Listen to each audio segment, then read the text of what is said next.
Nos acaban de servir el sanguchito de lechón. Por 10 soles te comes esta delicia y es abundante, ¿eh? Vamos a mostrar un poco el relleno. A ver. ¡Wow! Tiene cebollita, mostacita. Che, se ve bueno. A ver, vamos a probarlo. Vamos a probar. 10 soles, muy barato, ¿eh?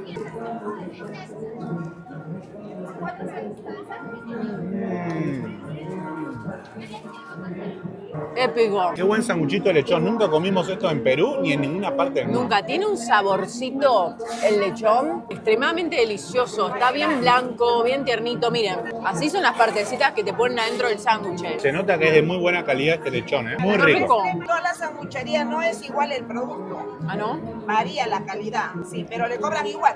Te cobran Ah. Pero igual. uno tiene que mirar dónde come. ¿Cómo se llama este ¿Cómo local? se llama acá el local de Yolita, ustedes? sanguchería Yolita. Yolita, se vienen y se comen este sándwich. Es buena calidad, eso es lo que siento.